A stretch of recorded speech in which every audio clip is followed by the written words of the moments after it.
Well, how exciting. Wasn't Vanessa awesome? It was so great to listen to her. And I was listening out actually for what she talked about as triggers. So my name's Holly G, and I have a podcast called Tourism Upgrade. I've had a couple of podcasts, but my current podcast is Tourism Upgrade. I'm coming to you from Sydney, Australia. It's Friday morning, a beautiful day.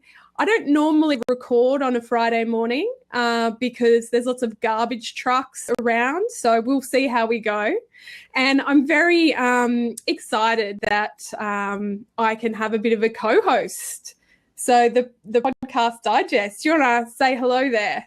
Hi, Holly. Hello, everybody. My name's Dan Lizette. For the overwhelming majority of people who have no idea who I am, I'm in the United States just outside of Philadelphia. It is 8 p.m. Eastern here. This is the prime time recording, Holly. So it's not a Friday morning thing. This is prime time. So I'm expecting thousands of people to be joining us here any minute. Yeah, that's right. Okay, excellent.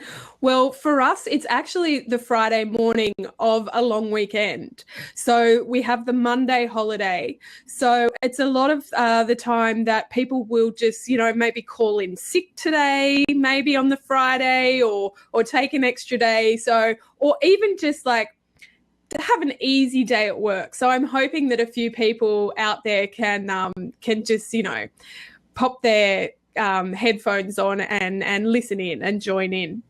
So as I said, I love listening to Ness, and she makes me feel pretty hungry. But I noticed that she said something about she really wanted to have a voice. And I thought, aha, that's what some of the things that we're going to chat about today is about. What was it that triggered you to actually start your podcast? And I'm going to tell my story, and I really love to hear your story, Dan. And then I've actually asked a few different podcasters out there. So, and I reckon we can sort of categorize some of these triggers into a few different segments. So we might try that. How's that sound? That sounds excellent. Let's do it. Okay, I'm going to start with telling you a little bit about my story. So my podcast started in a bit of a different way. I moved to a new city, which was Sydney, and I knew a few people, but I didn't know a lot of people in my industry, and that was the tourism industry. Or actually, I did know a lot of people, but I knew all the salespeople because, as salespeople, you get together all the time. But as a marketer, you don't really get together that often. So I thought, I'll just start a meetup or a group. So I started a group called Tourism Tweet Up, and it was an opportunity for those working in the tourism industry and those working in marketing to come together and chat about all the changes that were happening with social media and all the digital marketing changes that were happening. And this was, just over 5 years ago. And that group ended up growing and becoming a little bit more formal. So people said, we love coming along, but can you add a bit of structure to your group? So I started to invite a special guest each month when we held these meetups. And so I would get guests from maybe Facebook or Twitter or from all sorts of different organizations who were working in the area of tourism and social media.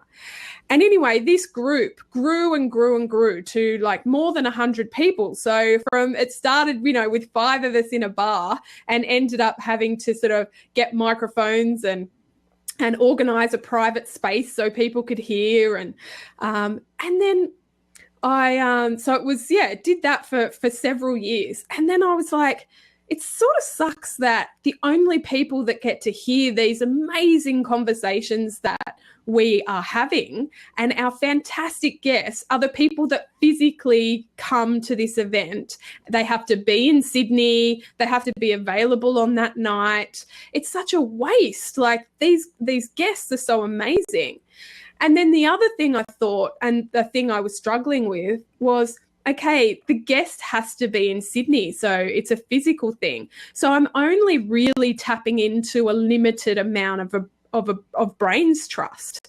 And so I thought, you know what, I need to change this. I need to do something. What are my options? And I'm like, well, I could start a podcast. So I could record what we're doing, and then it could go to a wider audience. So that was really one of the sort of main triggers that made me sort of want to start a podcast.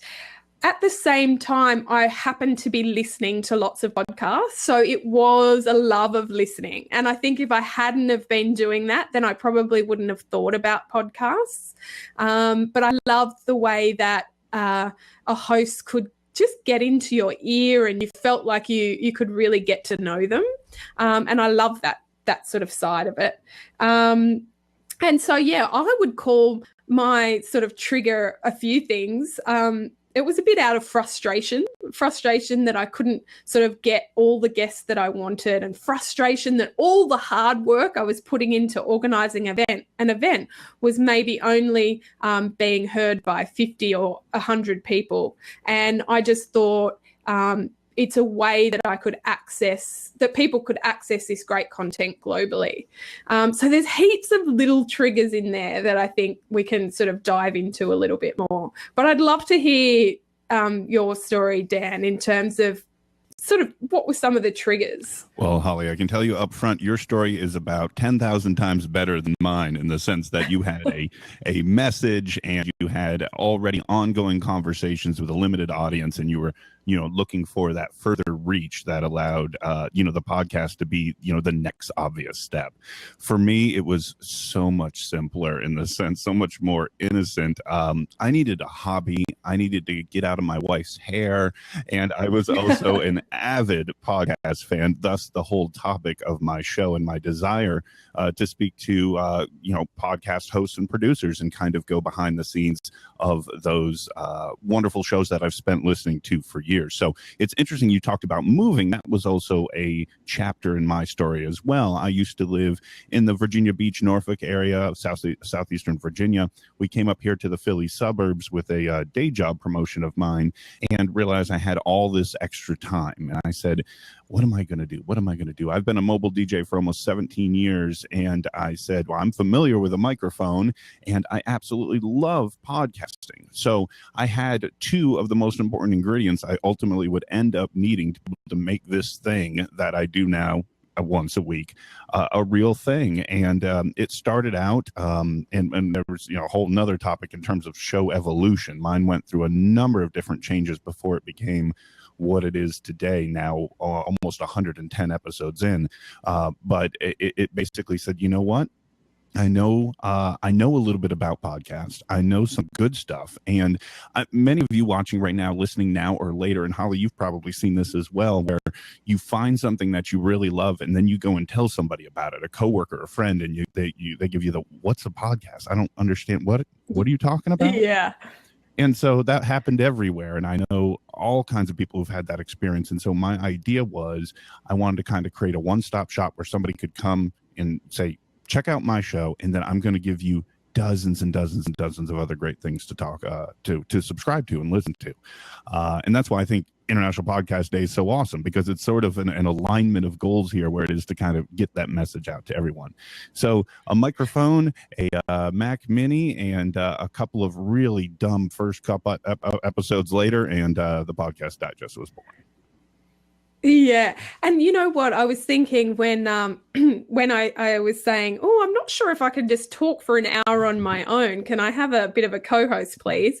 And I was like, what a perfect co-host for the topic that I was thinking of, which was about triggers, because you talk to so many podcasters and get their stories. And so you must hear that there is just so many different things that led people on the path. Like there probably isn't one or two stories that are the same with that sort of thing. No, and I think there's all kinds of different motivations and reasons. And I think reach of message is a great one. The one that started out for you, but I've heard so many wonderful ones, and obviously it all depends on, who my guest is, but some of the, the more indies, if you will, that I always think that this is great. And it's funny because my most recent episode, as some of you may know, is actually with Dave, Dave Lee here from International Podcast Day.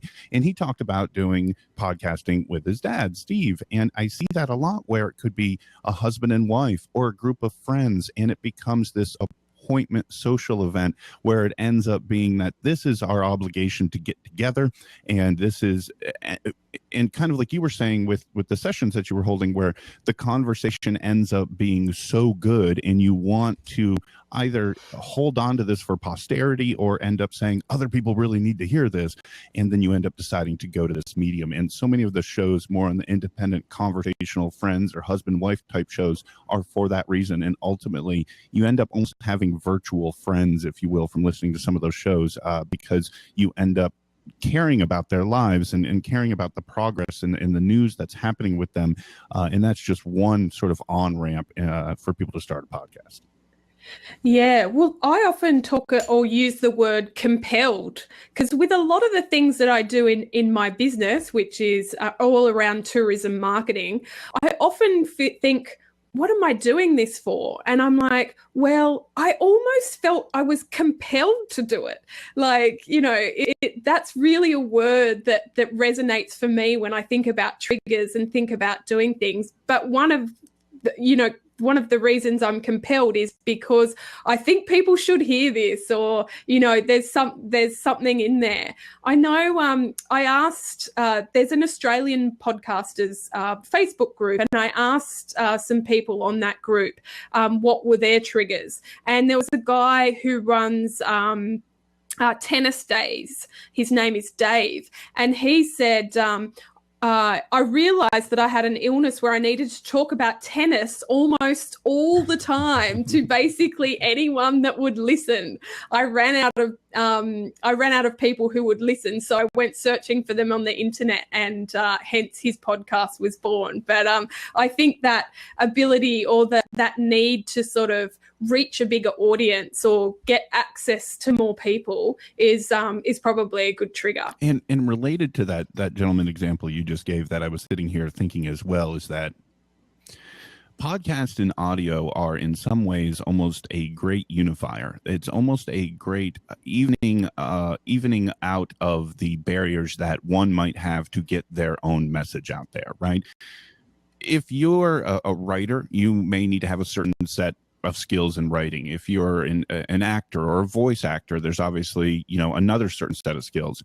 Most of us in everyday life obviously hold a ton of communication and conversation. And so the barrier for entry for us to be able to basically put out a lot of the communications we have with our friends or family or through text messages or social media, but rather to put it in a recorded form that those same people can also listen to, but also a wider world and a larger conversation can get started. No matter what your topic is, there can become a back and forth where your message now is able to get out to folks, and all of those other qualifiers that are necessary to be an actor, to be a comedian, to be a blogger, to be a writer for the New York Times, whatever it is, are all stripped away because you've got one of these and one of those, and then you're good. And that's an amazing ability for people to get their message out there, and it was such a low bar. Yeah, and actually that reminds me of I don't know if I'd call it a trigger, but possibly is I run my own business. So, you're taught all these things that you're supposed to do. And one of those is, blog regularly, which has all this ongoing impacts. And I really, really tried to do that. But I like talking. I don't necessarily like writing that much. So I just felt I was almost too lazy to blog. I don't know if lazy is the word, but maybe it just didn't really suit my style. But I was totally happy to have a conversation with someone amazing who could teach me something every week. And then essentially for me, I get those episodes transcribed, and each episode forms a blog post. So it was, although I felt like I wasn't starting a blog, it's actually meant that every single week something gets updated on my blog, which is the transcript from the podcast episode. So, and I think that's one of the other things, is to maximize your content. So if you're going to interview someone, anyway, maybe for a story or something, you could start with, say, audio, and then even doing it live, and then a recording of it, and then turning that into a transcript or a blog, and then using some of the quotes for that across different social media. So I think that having a podcast in the mix, or a trigger maybe for some people, is that they really want to maximize their content. And that was sort of one of the other ones that I had written down when I was brainstorming some of the triggers. I hope that there are a lot of people who are listening now, or maybe listening in the future, who are considering potentially starting a show, because all of these could be tapping into one's inner thoughts that maybe they've not necessarily moved on yet, something that maybe they've started to think about. And one of the things that just sort of hopped to mind when you're talking there, Holly, as well, is interviewing. And obviously that is the basis of my show. It's the basis of hundreds of thousands of shows out there. I don't do anything special in that regard. But one thing I can tell you that's been special to me about the experience of doing that are those experiences. I say this a lot about my career as a mobile DJ, is that I've been able to go to places that I never would have gotten into normally. I never would have chosen to go to, meet all kinds, hundreds of people every weekend, basically. And podcasting is almost that same way. When I look back at my previous episode list, I am blown away at the fact that I was able to have an hour-long conversation with some of these wonderful guests, and thinking to myself, if I never would have started this, I was just another one of hundreds of thousands or millions in some cases listeners to this awesome show. And some of those folks would love to be able to have a conversation with those. And I take that responsibility very seriously, and I try to sort of embody that listener, because I was that listener for so long.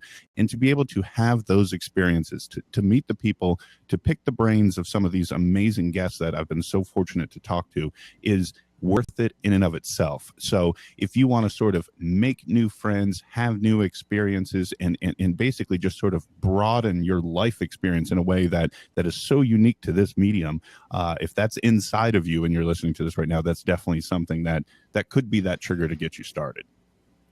Absolutely. The very first thing I wrote down when I was brainstorming, okay, what were some of the possible podcast triggers that it could be. The very first thing I wrote down was access to smart people.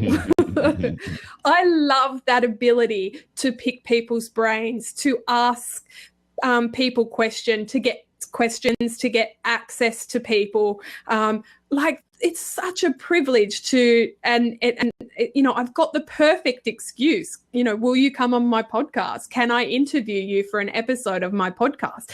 And then I just get to ask them all the things that I wanted to know, or and was too afraid to ask in a normal day-to-day conversation, I guess. So, I totally agree with that. And as you go on, you get braver and braver and more confident in who you're going to ask. Maybe the very first person that you're not going to ask is maybe, Richard Branson, but, you may get to that point eventually. So I think that access to smart people. But one of the things with my podcast is it's a lot of everyday people. So people who are working, getting their hands dirty in tourism marketing, who are running campaigns, who are, on the ground, who are managing all aspects of it. And I love to talk to them and pick their brains about the different campaigns they're using or activating, because really that's who most of us are. We're the everyday people who are getting our hands dirty. And I think we can learn a lot from people like that.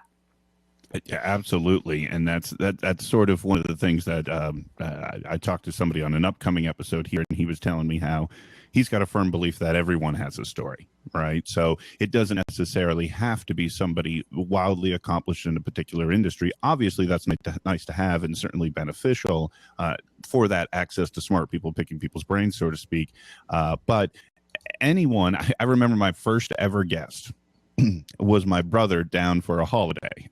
And I said, hey, I've never had two people in the same room recording. I would like to try that.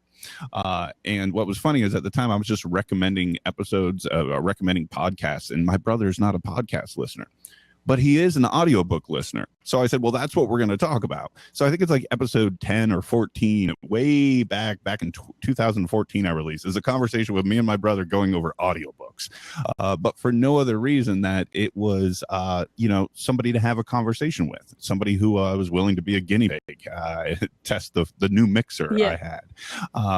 But, any conversation that you can end up having can end up being something that a lot of people hopefully like to hear and like to listen to, and is beneficial to yourself in going through the process. I was looking at your list here. You were kind enough to share it with me here earlier, Holly, and one of the things that I really thought, and it looked like a lot of the comments that you had brought in as well, was this idea, and I love this one, thought you could do a better job, right? The concept that somebody loves X topic and they go to iTunes and they've listened to a dozen different shows under X topic, and they're like, oh, this is not what I want. This isn't good enough. That I wish they'd go in this way or that way. You know what? I'm going to start it myself. I think that's great. Yeah, I totally agree. And I think that's a great motivator, because they always say, there's a saying like, no question's a dumb question, because chances are if you're thinking it, then someone else is as well. And I think it's sort of the same thing. If you think that there's a gap in the market, or you could do a better job, then chances are you probably could. So I think I love that as a trigger. For sure. And one of the things, what was I thinking about just then when you were talking? Oh, yeah, it reminded me of my first episode, the very, very first person I interviewed. So as I've said, my podcast is Tourism Upgrade, but prior to that, my first podcast was called Tourism Tweet Up, because it was a direct spin-off of the Tourism Tweet Up live events that I mentioned before. And my very first guest, I was so nervous, and I begged my friend who worked in travel and who was a travel blogger, and she knew a little bit about, she knows a lot about a lot of things, but she knew a bit about Pinterest and growing your audience and things like that. And I just begged her, would she please, come on and be my first guest, because you just need to get that first one or two under your belt to give yourself the confidence that, yes, I actually can do this and I can work it out. I know that as much as I had all these triggers guiding me towards podcasting, I set up everything and then I didn't do anything for months and months and months, because I was too nervous to ask a guest to join in. So I think it's that often your first podcasts, from what I found, tend to be some of the most popular, because they're there for the longest amount of time. So, I'm glad to know that was a good one.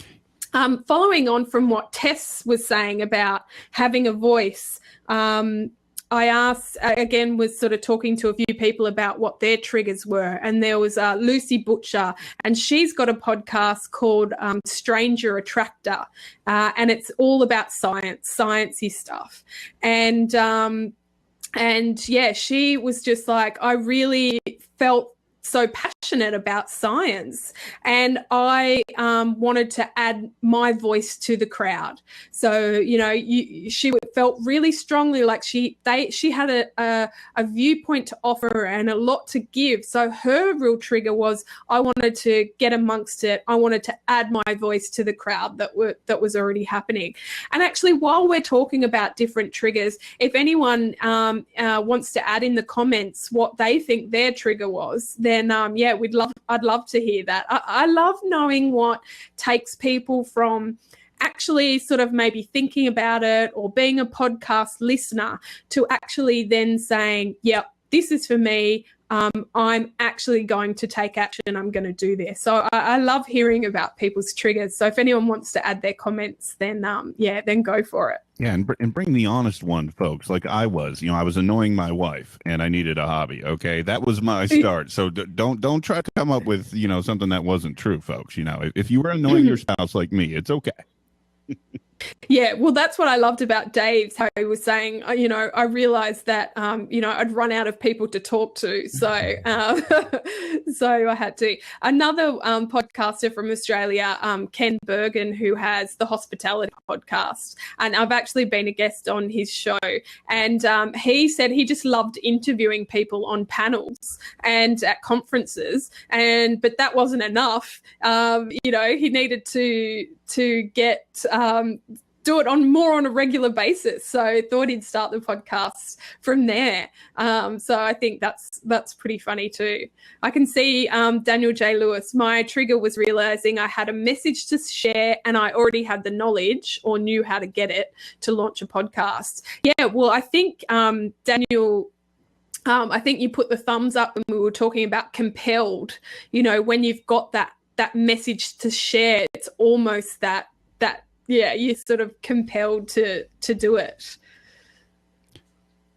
Yeah, and Jason Bryan in there. If I remember Jason, he's another guy from the same town I am. But I imagine he was compelled because he wanted to go on and ring announce the Olympics and do all the amazing things that he's done. Was that pretty much your motivator there, Jason? You just wanted to become world famous, right?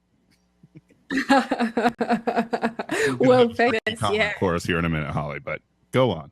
Okay. Oh, there you go. World infamous. There you go, see?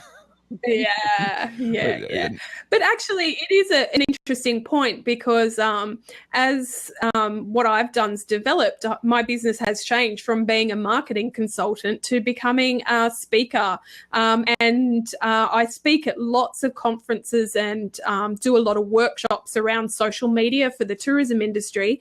And I can definitely say that the podcast has added that credibility and also practice. So when you're talking or interviewing, or it's almost like presenting, I think that it adds that sort of experience and credibility to lead to other things like speaking and workshops and things like that. Yeah, and who's the three amigos he's referring to? Oh, the actual Three Amigos? Probably the movie. I told you it'd be a snarky comment, I'm sure. But what you were just discussing there, Holly, is a really good point, and I've heard others say that idea of sort of establishing credibility or being recognized as an expert, and then being able to translate that into something else that obviously is the ultimate payoff, so to speak, of taking that. And I've heard so many stories. I've listened to a lot of the podcasts about podcasts, obviously, and a lot of them talk about that, where they're able to sort of convert their either pre-existing or recently gained level of expertise and parlay that into something else. And back on your suggestions or comments that you collected there, to have their voice heard in a crowd, I believe was one of them, like that, to add their voice to the crowd. There's a lot of stories where folks end up being recognized as something much, much more than they ever would have anticipated, because they started something and then all of a sudden 20, 30, 40 episodes in, their audience starts to recognize them as an expert, and they start to be asked as guests on other shows or TV shows like the Vanessa was talking about earlier. And all of a sudden you are now recognized as an expert because people have heard you talk about it for 130 hours, and you've now got your voice out there. And that if that is something that you're seeking, if you work in a particular industry, if you're passionate about a particular hobby, and you sit there and you watch it on TV or you listen to it on the radio or other podcasts, and you're like, I know so much more than these people. By adding your voice, by starting a show, you can show that, you can demonstrate that. And once people hear you, they're going to listen to you instead of the people who are frustrating you. Yeah, that's right. That's right. I think there is something around that, throwing your hat in the ring, or, adding your voice to the crowd and all that sort of thing. I think it comes from what you were saying, that you can, like, your average person can do this. And I think that's exciting. And as you say, I hope people listen to this and get a little bit motivated to listen to those voices, maybe in the back of their mind or back of their head. Yeah. One of the other things I had written down about podcast triggers was to stand out from competitors. And, I generally look at things quite from a business sense. So it is a little bit different from a hobby. But I think, although it wasn't a reason why I started my podcast, I definitely think it's a great reason. I think when we look at how many blogs are out there in the world compared to, say, how many podcasts, there's a fraction of people are podcasting, and I think it can be a really great way to stand out from competitors. In any marketplace, in any industry.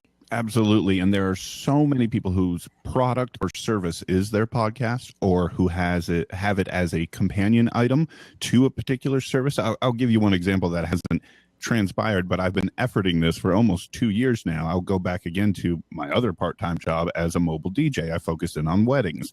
The owner of the company I work for now gets calls a lot for, we'd like to hear how they perform, or can you hear, how they introduce the bridal party, or whatever the case may be. And he's constantly trying to get cameras out at events, and some brides don't like that and what have you. And what I've been pushing him to do, I said, hey, we should have a podcast for the DJ company. And I said, I do interviews. That's what I do. I said, I could bring in every DJ in the company, interview them for 10 to 15 minutes. We could put it up on their bio page right on the site. I said, then people can hear how they talk on a microphone, what their personality is like. And I said, so you could have individual episodes, if you will, for each person inside the company. And then when you wanted to put updates and talking points on things happening in the industry or in the bridal space where, there's these trends towards this, that, or the other, you could have your voice out there in there on a regular subscription basis as that sort of side product to the main service.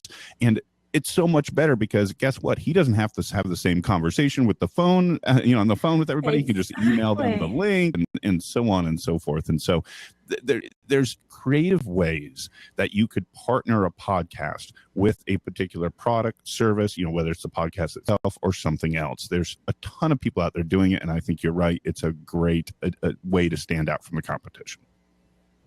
Yeah, and it's almost like when I talk to people about developing content in general, I always say, start with what your frequently asked questions are. That can be a really good place to start. And that's sort of your advice for him. You want to make some of those ideas or some of those things easier.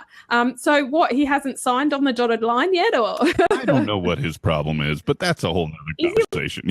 Is he a podcast listener? I've offered, but and really, if you think about it, I believe that most businesses could probably benefit from them. If you have a shop in the mall, if you, if you have a landscaping company, if you have whatever it is, there is a conversation to be held around that industry or that business or that whatever it is. And to think about, bringing in coworkers or other people in the industry and having a conversation about that topic, it can make for a show. Now, the show, especially if it's an evergreen conversation, it doesn't have to go on every single week or every single 2 weeks or whatever the case may be. But having it out there and being able, as a proprietor of a business, to be able to point to it is people will stick that in their ears, and you're selling your business while you're sleeping at night or whatever the case may be. It's a well underexplored facet of promotion and marketing for any business, I think.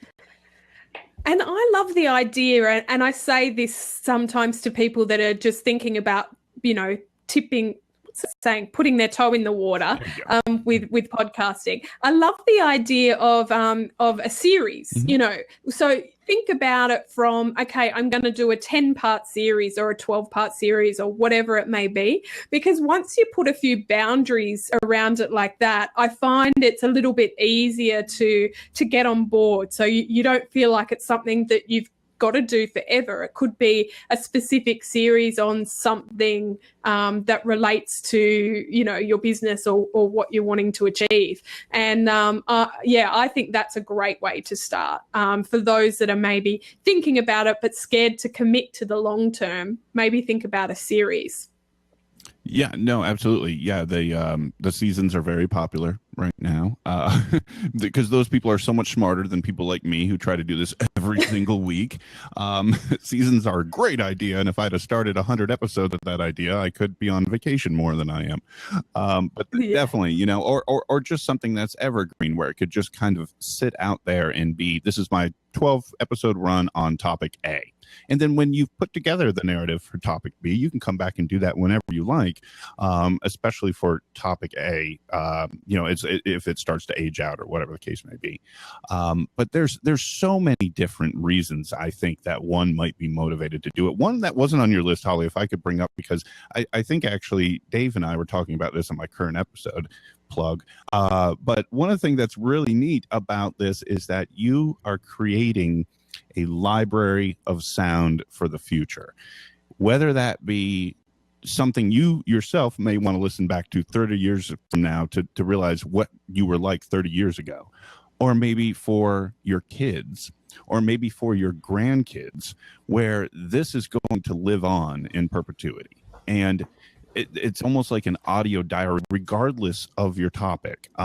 But it's something that all of us will be able to sit back X number of years from now and look back and listen to, and just look back, hopefully with fond memories, maybe have a laugh, maybe have a lot of laughs, whatever the case may be. But I think that gets undersold and under-recognized. I tell this story all the time. I've told it previously on my show. When I lost my father at a very young age, but for some strange reason, we got one of those He-Man audio books on tape. It was a little flip book, and then there was a little yellow cassette tape that narrated the book to the kid. And on the other side, its big selling feature was it was blank, and you could record on it. Okay. So for some reason, for about 3 minutes, my father talked to my brother and I on that tape. And this was I don't know, I was 5 or 6 years old. He passed away when I was 7. I still have that tape to this day. And that, to me, is one of, if not my most valuable possession. The idea of that, which was so rare way back then, now being so common, and that so many kids in the future, maybe after they've lost a parent or a parent becomes sick or whatever, to have a catalog where those folks can go back and look at that and listen to that and show their kids who may never have met their grandparents that this is what we're creating for them. If that triggers you to start a podcast, folks, let it happen, because I always think about that down the road as what an amazing benefit that we will all be so thankful that this exists. Yeah, wow, that's a great story. And I totally agree. And I think Dave has quoted that there. You are creating a library of sound for the future. And yeah, that's a great thought to that. And that's also about contributing, Mm-hmm. I know with the podcasts, I don't really actually tap into people's stories that much, but what I do is make sure that there's some specific things that people will learn in each episode, so people know that they can come and listen and that they're actually going to, learn something. And that is about, I feel that, and one of the reasons that I do the podcast is I feel like I'm contributing to making the industry better. Because if I can collate stories from all over the world of who's doing fantastic things in the tourism industry, then I know that collectively as a global industry, we can start to learn from each other and do things better. We don't have to learn all the mistakes ourselves. We can learn from each other. And being such a large global industry, it can be hard to get those stories. So I do feel like with the podcast that I am contributing and hopefully, leaving that legacy of some sorts. So it's a great point, I think. I'm just looking through our list there to see if we've covered off. Oh yeah, covered off most of the triggers that that are sort of brainstormed. Now, how about here's one for you. How about a reverse trigger, Holly? Because I would like your opinion on this, because this is something I hear all the time from folks I've talked to or I've tried to encourage to start, and they say no. People who are scared of a microphone, right? They don't like the sound of their voice or whatever the case may be. Oh, I hear that a lot. Could it arguably be a trigger to start a show so that you could get past that, so that maybe you could be better at, say, public speaking, or better with a microphone in your hand? And this is something I'm really interested in, because quite frankly, like I've explained, my career as a mobile DJ, it's so foreign to me. I've had a microphone in my face forever, so it's it's so normal, but I know it's not that way for everyone else. So was this an issue for you, or have you helped others get through that type of issue yourself? Or yeah, it's a really good point, because I think public speaking is the most feared thing in the entire world, or something like that. That's not a direct quote, by the way. But so yeah, I think that's a good point. And in fact, I was at a breakfast this morning and someone said, "Oh, I hate the sound of my own voice." So it is something that gets brought up all the time. And I do like to tell people, well, there's a few ways that you can deal with that. For me, when I listen back to my podcasts, I don't think of it as me. I just, it's like a sort of, not a different person, but I just don't really think about it that much. I don't get that I don't take it personally, I think.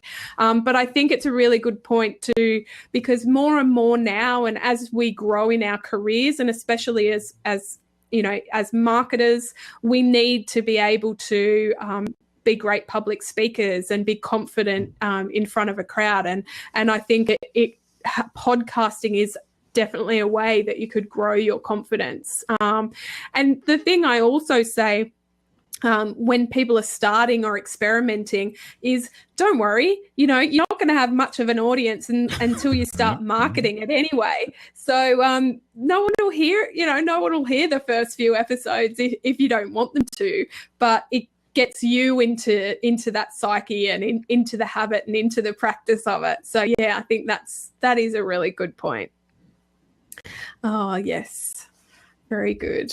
Now I had a couple of others here.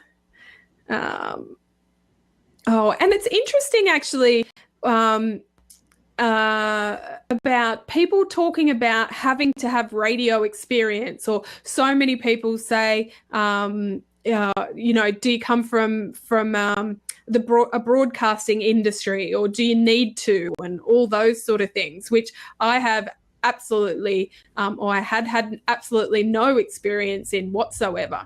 But I do know quite a lot of podcasters do. One of the comments from one of the community guys here in the Australian podcasters group said, "I was part of a community radio show team and realised we needed to extend the show to podcasting."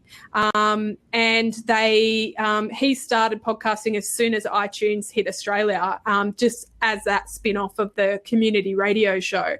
And then another lady, Debbie, said that she has a broadcast journalism background, and although she'd stepped away to have children and study and things like that, when she decided she wanted to return to radio, she thought she'd break back in by doing a podcast. And I think that's a great point as well. And she says that, a lot of things have changed between when she left and when she came back. So it was a way to get those skills and gain that confidence, which is that word that's come up again, I think.